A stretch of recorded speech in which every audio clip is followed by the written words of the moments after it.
All right. Hey, Bailey. All right, it's live. Hey, guys, we're live. This is the Remodelers on the Rise show. This is another takeover show, which I'm pretty excited about and nervous about. I think Kyle might actually be slightly nervous too, because we're turning the tables here. I was chatting with him, I don't know, a couple months ago, and just trying to understand his story a little bit, because this guy kind of sprung into my world probably through Facebook a couple of years ago. I think when the pandemic started following the Remodelers community Facebook page. I was really fascinated with the discussions that he led, the feedback that he gave, like just totally tuned in, very relevant answers. Just the level of attention that he was giving the group, I thought was really cool. Handsome. Yeah, and extremely handsome, obviously, and good sense of humor. Like everything about him, I love this guy. It was great. And so over the years, as I continue to follow him and watch this show, I've been on this show a couple times. I'm just kind of curious where he came from and why he chose this world. So I said, how about we talk about your story? And he said, all right, you want to ask the questions? Like, sure, why not? So here we are. So that's kind of. And you said a couple of times, you're like, and you've kind of delayed this a couple of times, Kyle. Those were innocent reschedules. Those were legit reschedules, but maybe they weren't. Maybe I was putting it off because I don't want to be in the hot seat. Needed to clear up the background check or something like that. I don't know, but no, we're excited to come together on this. And I think, kind of our purpose here is to let everybody who's part of the Remodelers community learn a little bit more about Kyle. I think I'm just going to ask him some general questions about his background and how he got into this industry, and maybe some follow-up questions. We'll keep it to the normal 30 minutes. I'll save a couple minutes at the end for lightning round questions. Okay. And I hope we just all kind of walk away learning a little bit more about Kyle, where he came from, what he's about, his approach to business and everything else. And we know him on a whole new level. Does that work? Anything else you want to add? That works. That sounds good. Do say, because I said, how are you going to do this? And you said Palo, which you learned from Chip Doyle. I think you just did it. But tell people what that stands for, because I think that was a helpful thought. Yeah, so we use it for every meeting, and it kind of sets up client meetings, internal meetings. Really, I try and even use it sometimes in formal discussions with my kids. It's purpose, agenda, logistics, and outcome. And the outcome is really the upfront contract portion of it, but it just sets up a really specific structure to guide the meeting, and you're already setting the time constraints and all that. It's extremely successful. Use it for every client meeting, hands down. Cool. So let's talk about you. Okay. So what is your background? What did you study in college? Oh, what did I study in college? College is rarely on my mind, but it's very hot on my mind because I mentioned to you before we went live yesterday, we took our son to his first college visit. We went to Calvin University, formerly Calvin College, where my wife graduated. And I went to Western Michigan University. So I became a Bronco down there. It was 45 minutes south of my then girlfriend, then fiance, now wife. So I burned up 131 north and south on the west side of Michigan for a number of years. I studied finance. So I have kind of, I guess you almost had to go back a little bit before college to hear my interest in business, where I was buying and selling baseball cards. In high school, my first kind of thing I did was I took my computer programming / HTML class in high school. And I said, wait a minute, this internet thing's kind of cool. And I can take these baseball cards that I've collected ever since I was a young boy, and I can sell baseball cards online and make money. And I set up a thing called MajorLeagueCards.com.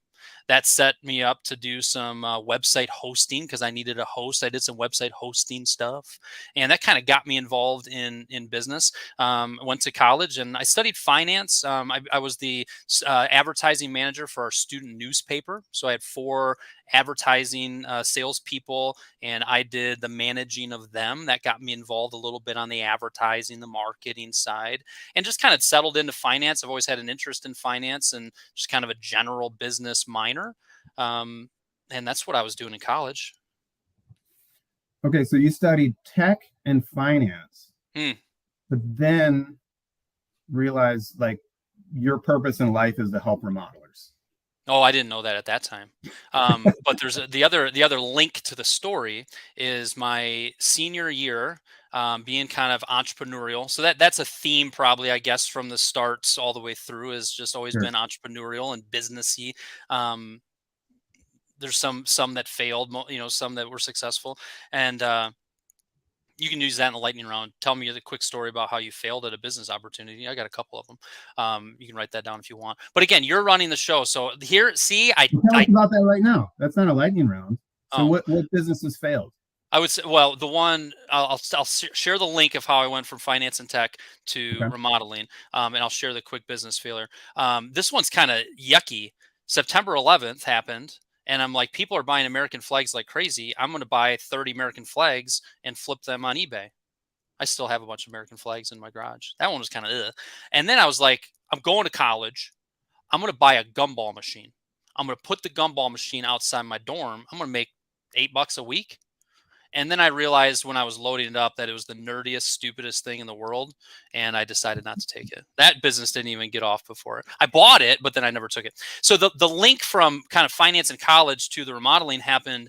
In high school, I created a bunch of spreadsheets for my baseball coach. And my senior year of college, I said, you know what I'm going to do? I'm going to send out a letter to all of the high school baseball coaches and softball coaches in Michigan. And I'm going to say, hey, I have this thing. It's called Track the Team. You can enter all the team statistics for hitting and fielding and pitching, and it tallies everything up. It's wonderful. Back then, there wasn't software for that. And I sent it out, mailed it out, hustled it. And one of the guys that bought it was Jim Long, who is the owner of Long Kitchen and Bath Design in Northville, Michigan. So up to that point, if you would have been like, Kyle, you're a senior. What are you gonna do next year when you graduate? I don't know, like banking. I don't know, like insurance. I did that Wells Fargo internship. That was boring as crap. Maybe I'll do that. And Jim called. He had a question about the spreadsheets, and he's like, "So who are you?" I said, "I'm a student at Western. I'm graduating next year." And he goes, "Let me ask you a couple of questions. Like, are they teaching this type of thing in college right now? We're actually looking to create a new position in our company, somebody to handle all of our marketing and advertising for us." And he starts describing it, and I'm like, "Dude, you're talking about me here, like website experience, marketing experience, this and that. We need to sit down and talk." And we played a round of golf, and he made me an offer I couldn't refuse. It's probably like, I don't know, like $39,000. Who knows? It was something like that. And I started working for Long Kitchen and Bath Design. They had a HVAC division, they had a plumbing division, they had a kitchen and bath design division, and that's what got me involved in the business. So that parlayed me into understanding the financials on the remodeling side. I started managing the showroom. There's 4 bath and kitchen designers. Let's see if I can remember them: Kathy, Lori, Priya, and Carol. 4 designers, and got involved in that. We had 3 or 4 guys that were installing the work. So I just got a bit of a taste of the industry and some experience in it. And it was probably about 4 or 5 years into that gig, I turned to my wife and I said, honey, you're a stay-at-home mama. We got another one. We got one at home, another one on the way. It's a crappy economy in Michigan. It was 2008. Terrible. No money in the bank to fall back on. And I want to quit my job and start my own business. And she's like, yeah, let's do it. And I turned my former employer into my first client and kind of weaned off of them. And that's kind of how I started. There's more to it, but that's kind of how. Okay, so Long was your first client. Yes. Fascinating.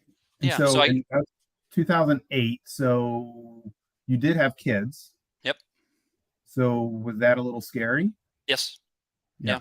Yeah. And my wife was stay-at-home mama. Yeah. A guy named Jeff McCauley, who was a former actually website hosting client of mine that somehow I came across when I was doing that hustle. I was talking to him about it, and he's got a pretty good business mind. He said, Kyle, the longer you wait, the harder it's going to be. If you just keep waiting, like, you're gonna have more kids, you get more responsibilities, more bills. Like, if you're gonna do this, do this.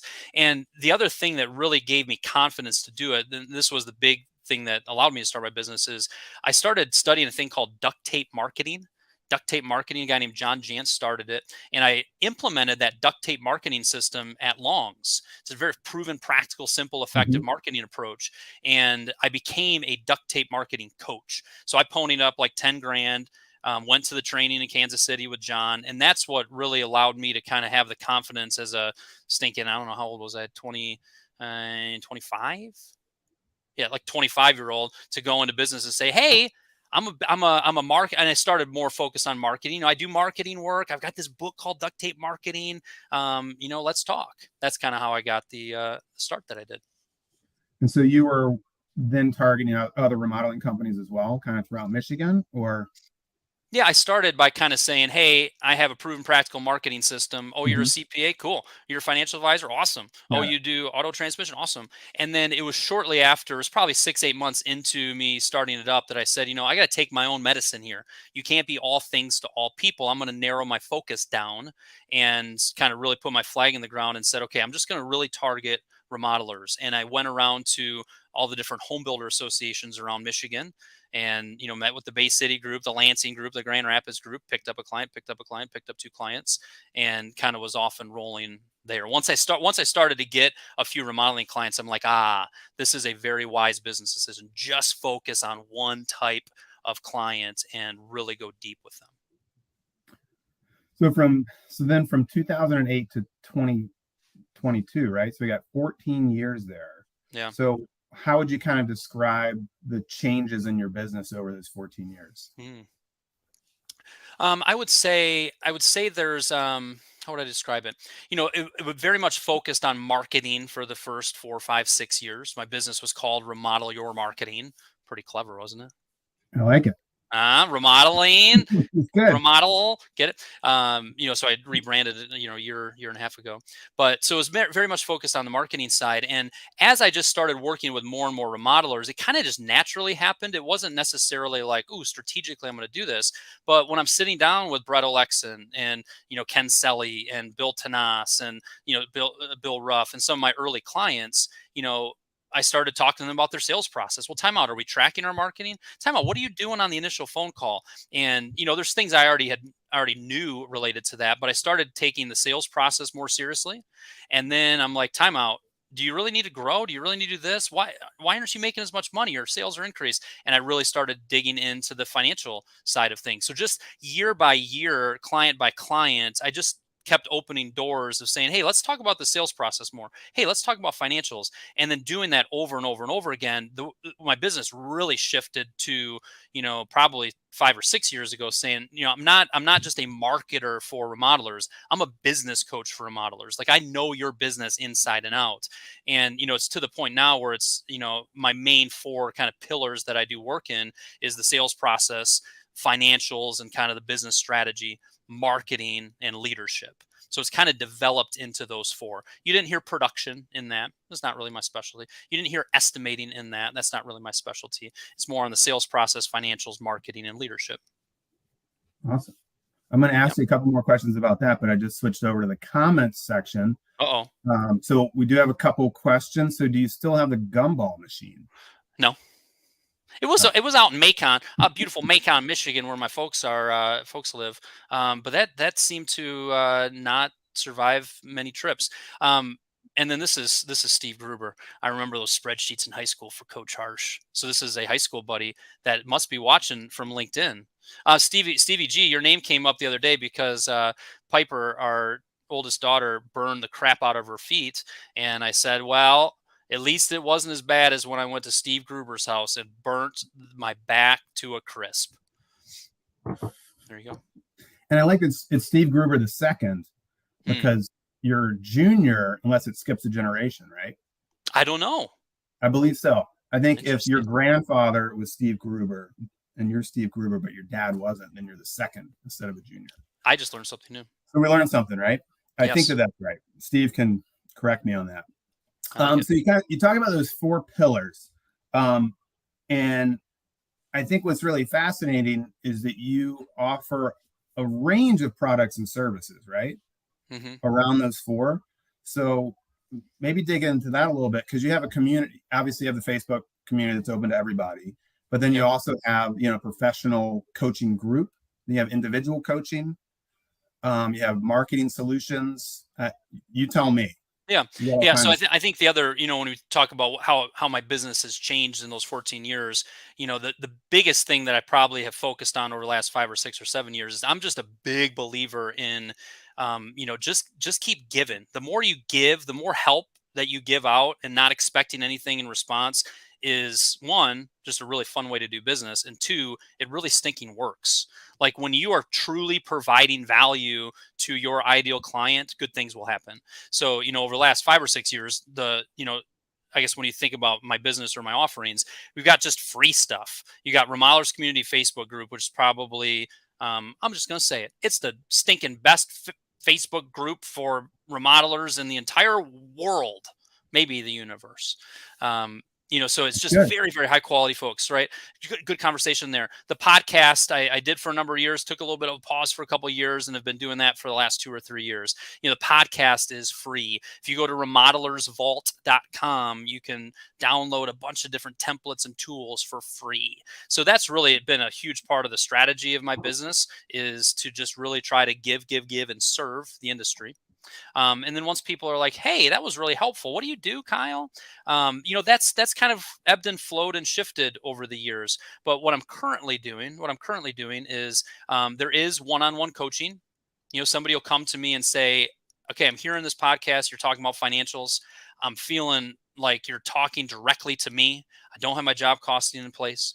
I don't have a good handle on why I charge what I charge. I don't understand my P&L." And somebody would come to me and we'll spend 3 or 4 months of just focused time on financials, business strategy, and kind of your overall budget. So sometimes people come with wanting coaching on one specific area.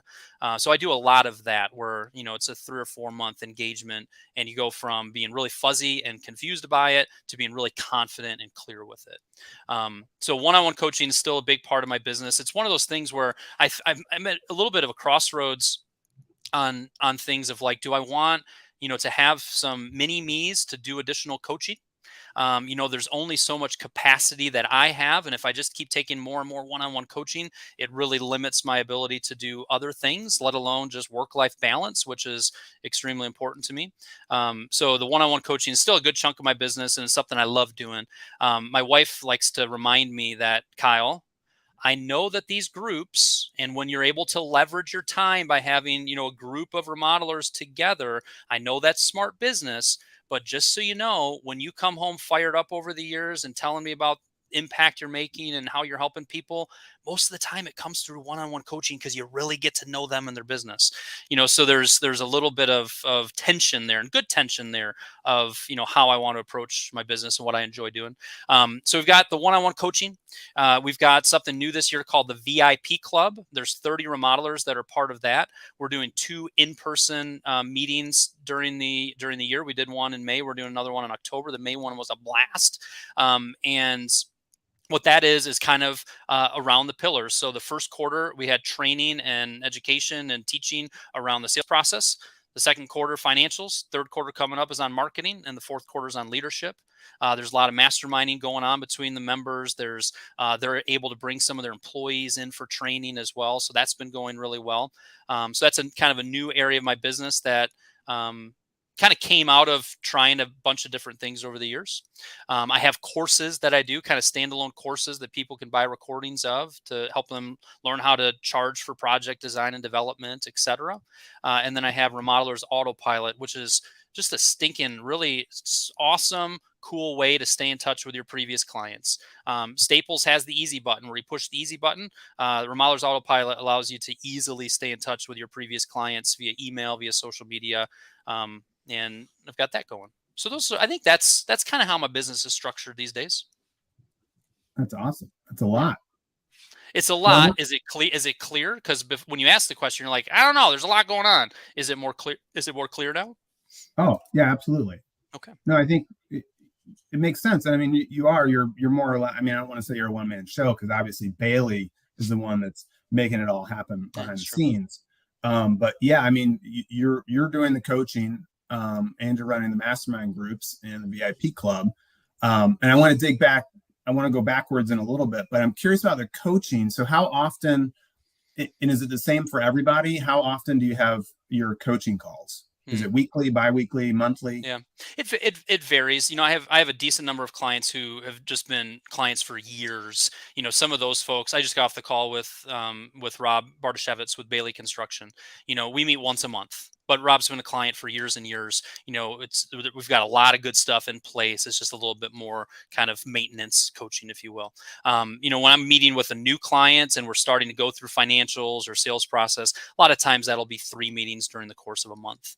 But for a lot of clients, it ends up being kind of bi-weekly, 2 times a month. Is usually a pretty good rhythm once we've gotten some intense coaching done. Got it. And then I'm always intrigued because when we joined, a professional group, I was so overwhelmed by the stuff that I didn't know. It was a lot. So I'm kind of curious, when you enter coaching with a new client, what's the one thing that is it vary for everybody else? Like, how do you even, they come to you and they say, I don't know that everything's running smoothly. Mm-hmm. I feel like I'm not making the kind of money I need to make. What's kind of your first question to them? Does it start with budget and financials? Does it start with core values? Does it start with personal vision? What's kind of the first piece of the puzzle? A lot of times it gets into the financials and the numbers side. My first business coach was a guy named Dove Gordon, and he taught me this concept of, like, don't hack at the leaves, strike at the root.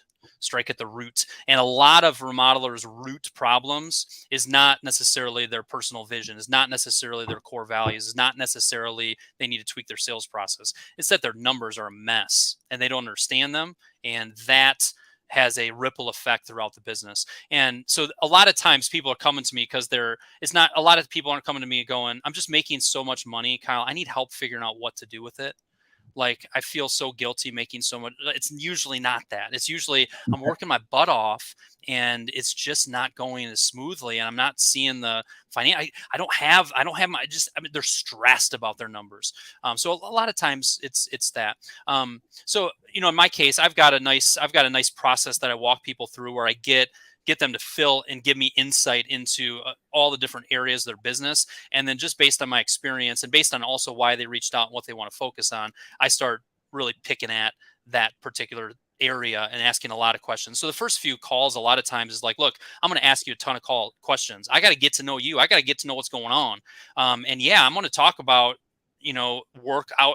life outside of work, like work-life balance. I love asking the question to somebody that's married. How's the marriage going? What does your wife think of your business? How are you doing as a dad? You said you have a couple kids. Like, how's that going?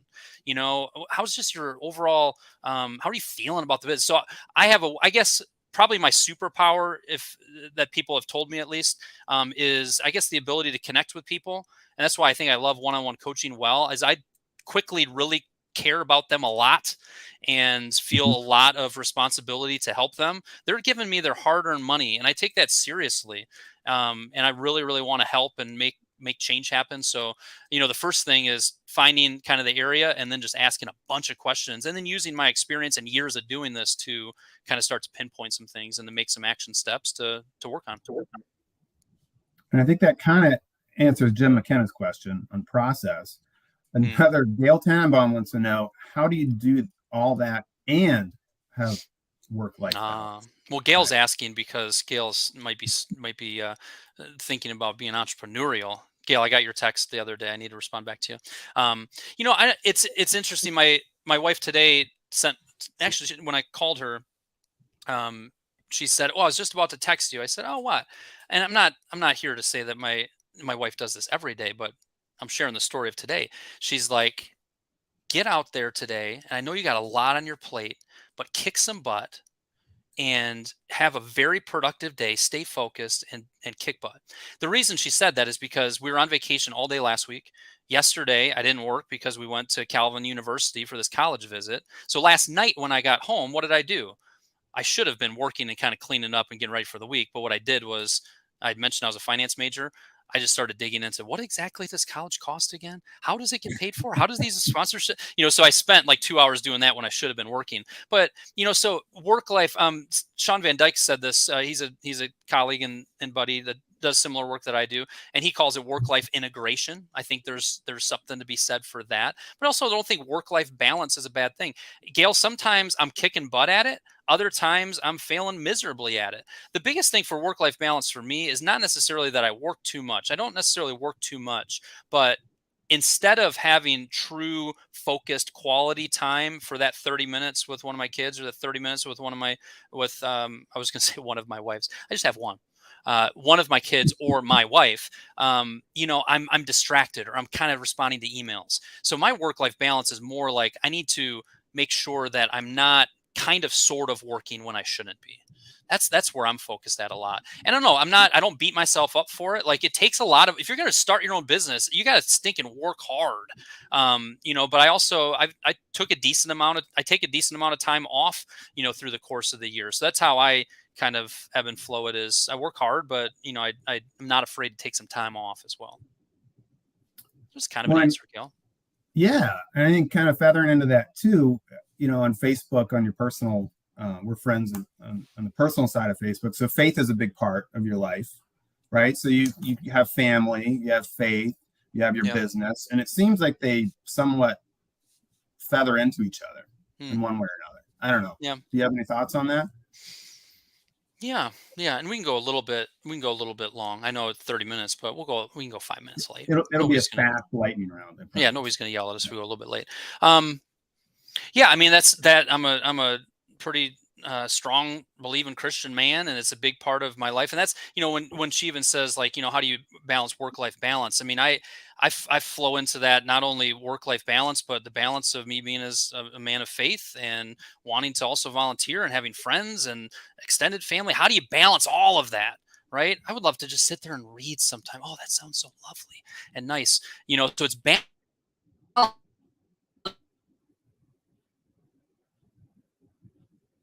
Uh-oh. I just disappeared. Am I back? You're back. Okay. Phew, that was bad. I did a podcast a few years ago. You can look it up on Remodelers on the Rise, where my faith as a Christian, how does it impact my business? And she, the person interviewing, we're kind of co-interviewing each other. She's a Buddhist, and how her spirituality kind of affects how she looks at her business. So you can look that up, and that'd probably give you more of an unpacking of how I approached my business and faith. But, just actually this past Sunday, the pastor was talking a lot about character. How do we develop character? And we were talking to my son about that yesterday as well, when we were going on this college visit, and it just came up. So I don't know. I think it blends for me, because I guess I don't shy away from it. I think that if I'm coaching somebody, I need to know if they're a person of faith. I need to know if they're struggling with their marriage. I need to know if they have hobbies that they're really missing and that they want to do more of. I need to know if they're crazy stressed out. I need to know if they need to go see a counselor to talk about their anxiety. Like, if I'm going to coach well, I need to know the whole person. And I think it comes natural for me to share my whole being and all the different areas of my life. And I decided, I had a couple clients push back at me early on of like, are you sure you want to talk about your kids? Like, that's not really that professional in your marketing there, Kyle. Why do you bring up, like, on your website, it says you believe in the Apostles' Creed. That's kind of weird. Like, keep that to yourself. Why are you talking about that? I've decided to run my business in a way that people really get to know the whole me. What you see is what you get. And like, people know that I'm a Christian because I kind of ebb and flow and feather it in. I don't do it purposefully. It's just kind of natural for me. And I decided that I wanted to do it that way. But I think the root of it is, if I'm out there and kind of open with kind of how I roll and who I am, it allows people to feel more comfortable to do the same. And it allows me to do my job better for them. So it's some thoughts on it. Yeah, I think authenticity, is kind of that key word there. That I think is really important in our business as well. One of our core values is good people, and authenticity is part of that. Like, we're not just putting up a mask or something like that.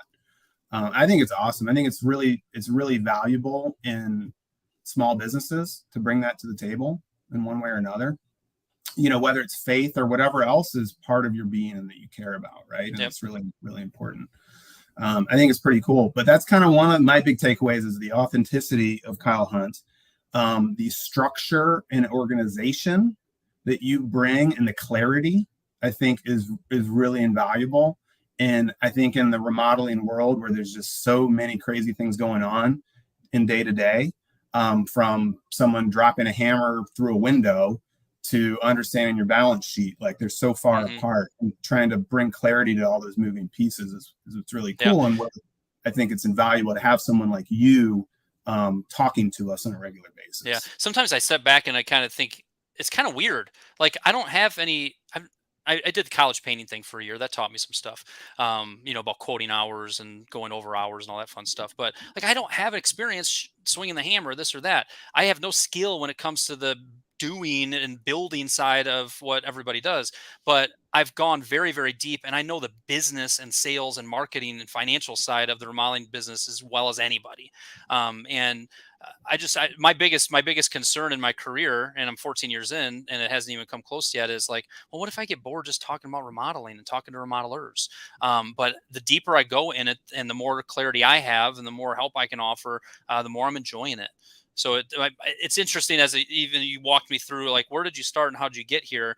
It is kind of an odd set of circumstances that this happened, that happened, that this happened. But here I am, and I appreciate those kind words. And yeah, authenticity is I think the reason I have gelled well with the remodeling industry is because to be a good remodeler, you have to be authentic. If you're behind a facade, you're the knuckleheads that are giving us a bad name. There's a ton of people that are husband-wife teams, that are small mom and pop businesses that are just really wanting to do good work. And it's a hard business. Like, you're going into people's homes. You have to be a certain type of nice and kind and thoughtful and authentic to do what you do well. And I think that how I kind of want to approach life and business and the way remodeling is, I think it matches pretty well. I don't know if I'd enjoy working with attorneys. No offense to attorneys, but I don't think I would just enjoy working with them near as much as remodelers.